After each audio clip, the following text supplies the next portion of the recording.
சென்னை திருமுல்லை வாயிலில் அடுக்குமாடி குடியிருப்பில் பால்கனியில் இருந்து தவறி விழுந்த 7 மாத குழந்தை மீட்கப்பட்ட நிலையில் அந்த குழந்தையின் தாய் தற்கொலை செய்து கொண்ட சம்பவம் பெரும் சோகத்தை ஏற்படுத்தியுள்ளது. அவர் இறந்ததற்கு காரணம் அவரை பொறுப்பற்ற தாய் என சமூக வலைதளங்களில் விமர்சனம் செய்ததுதான் என சொல்லப்படுகிறது. சென்னை ஆவடி திருமுல்லை வாயிலில் அடுக்குமாடி குடியிருப்பு உள்ளது. இங்கு வெங்கடேஷ், ரம்யா தம்பதி வசித்து வந்தனர். இவர்களுக்கு 2 குழந்தைகள் உள்ளனர். குழந்தையை பார்த்து கொள்ள வேண்டியிருப்பதால் ரம்யா தான் பார்த்து கொண்டிருந்த வேலையை தற்காலிகமாக ராஜினாமா செய்ததாக தெரிகிறது. இந்த நிலையில் வீட்டில் இருந்த ரம்யா குழந்தைகளை பார்த்து கொண்டார். கடந்த ஏப்ரல் 28ஆம் தேதி வீட்டு பால்கனியில் நின்று கொண்டு 7 மாத குழந்தைக்கு சாப்பாடு ஊட்டி கொண்டிருந்தார். அப்போது ரம்யாவின் கையில் இருந்த குழந்தை திடீரென துள்ளியது. இதில் 4வது மாடியிலிருந்து கீழே அந்த குழந்தை விழுந்தது. அப்போது முதல் மாடியில் இருந்த சன்ஷேடில் குழந்தை விழுந்தது. இதனை பார்த்து கொண்டிருந்த அக்கம் பக்கத்து வீட்டினர் கூச்சலிட்டனர். பிறகு அந்த குழந்தையை மீட்க அந்த குடியிருப்பு வாசிகள் கடும் முயற்சிகளை மேற்கொண்டனர். குழந்தை கீழே விழுந்தாலும் அடிபடாதவாறு கீழே மெத்தையை விரித்து வைத்திருந்தனர். நல்வாய்ப்பாக அந்த குழந்தையை அந்த குடியிருப்பு இளைஞர்கள் நல்லபடியாக மீட்டு கொடுத்தனர்.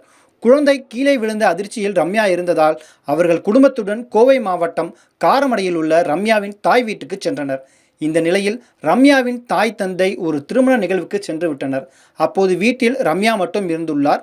அவர் தூக்கிட்டு தற்கொலை செய்து கொண்டுள்ளார். திருமண நிகழ்ச்சி முடிந்து வீடு திரும்பிய பெற்றோர் மகள் பேச்சு மூச்சு இல்லாமல் இருப்பதை கண்டு அதிர்ச்சி அடைந்து மருத்துவமனைக்கு கொண்டு சென்றனர். அங்கு அவர் ஏற்கனவே இறந்து விட்டதாக தெரிவிக்கப்பட்டது. இது பெரும் சோகத்தை ஏற்படுத்தியது. குழந்தையை காப்பாற்றிய நிலையில் தாயை காப்பாற்றாமல் போனது சோகத்திலும் சோகம். ரம்யா இறந்ததற்கு குழந்தை கீழே விழுந்தது முதல் அவர் மன உளைச்சலில் இருந்ததாக தெரிகிறது.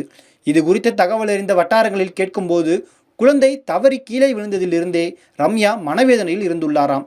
குழந்தையை குடியிருப்பு வாசிகள் காப்பாற்றிய விவகாரம் வைரலானதை அடுத்து பொறுப்பற்ற தாய் என சமூக வலைதளங்களில் விமர்சிக்கப்பட்டார். குழந்தை காப்பாற்றப்பட்டது குறித்து குடியிருப்பு வாசிகள் கொடுத்த பேட்டியும் வைரலானது. அவர்களில் சிலர் குழந்தையின் தாய் மீது குற்றச்சாட்டையும் முன்வைத்தனர். இந்த நிலையில் அந்த சம்பவம் நடந்தபோது அவருடன் இருந்த பெண் ஒருவர் கூறுகையில், குழந்தை கீழே விழுந்ததும் ரம்யா துடியாய் துடித்து போனார். இது தற்செயலாக நடந்த விபத்து. இதற்கு குழந்தையின் தாயை யாரும் விமர்சிக்க வேண்டாம் என கேட்டுக்கொண்டிருந்தார். இதனிடையே காரமடை போலீசார் இறந்த ரம்யாவின் உடலை கைப்பற்றி பிரேத பரிசோதனைக்கு அனுப்பி வைத்து விசாரணை நடத்தி வருகிறார்கள்.